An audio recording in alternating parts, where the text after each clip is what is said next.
Hey, it's Linda G. Robert. You're back in the groove again, coach. Let's talk about something that doesn't get nearly enough attention: how heat affects our mental health. Now, we're all feeling it, right? This summer, the heat waves have been really intolerable and relentless, and not just here, but around the world.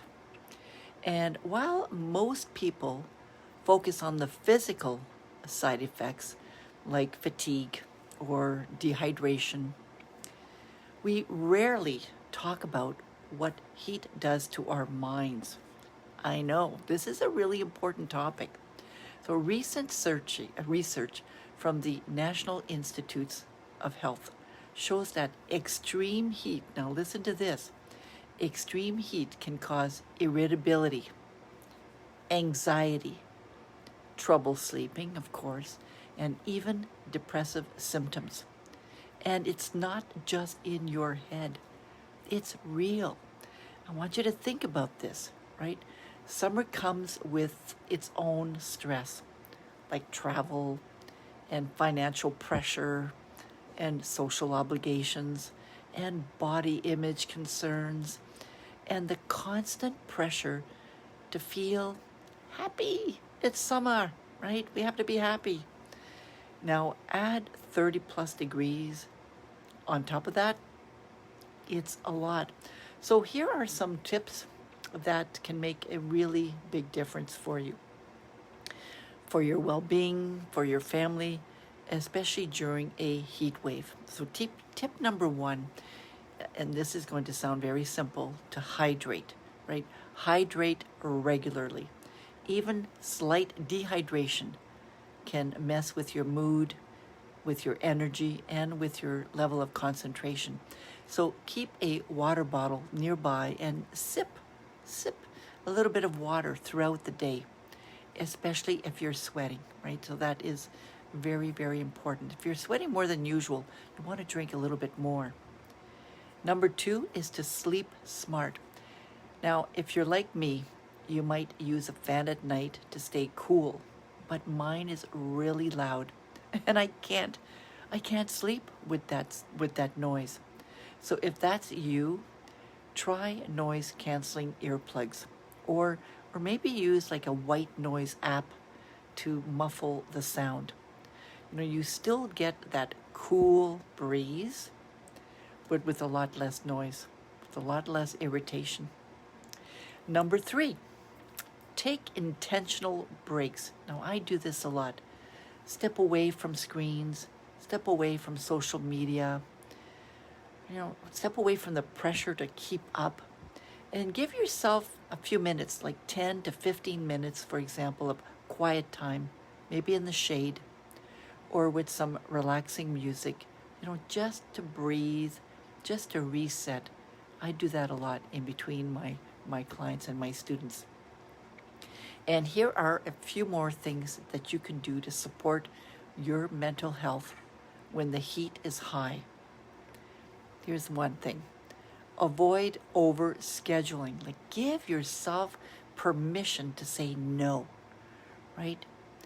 No to an extra barbecue. No to an extra coffee. If it's too hot for you, it's okay to say no. You also want to eat light cooling foods like fresh fruits and salads.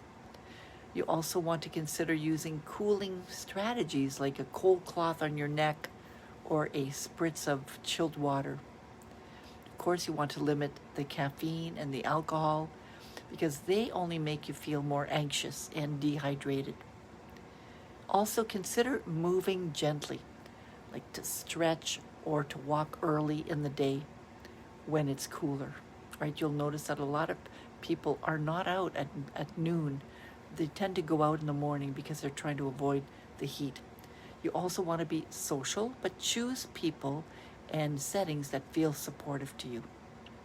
And turn everyday cooling into mindful moments, like a calm shower or a journaling, in the shade.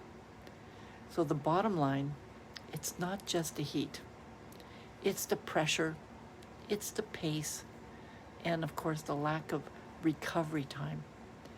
You know, in the summertime, a lot of people do stay indoors, especially around noonish, because it gets really, really hot. And in the wintertime, you'll notice that people do that too, right? In Canada, because it's really, really cold. A lot of people stay indoors most of the day, and they tend to be a lot quieter, of course, and a lot less active in the winter time. So that they tend to rest more. But in the winter time, we recommend to, go outside more, right? To be a little bit more active outside in order to get some vitamin D. In the wintertime, we tend to be tired more because we tend to stay inside more. But in the summer, especially during the heat waves, you do want to stay indoors and keep yourself cool. So you might need to, change your plans a little bit because of the seasons, right? Now, if there's a heat wave, that's when you want to keep that in mind.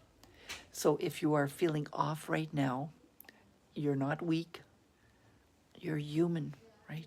You have to take care of yourself. Your mental health and your physical health really matters. So, especially when the temperature rises, you also want to think, oh, what does my mind need right now? So if this spoke to you, give it a like, share it with someone who needs a reminder, and remember to subscribe to my YouTube channel for more self-care and more well-being tips. From me, your favorite travel and back in the groove again coach. So stay cool out there. Over and out. Have a great day.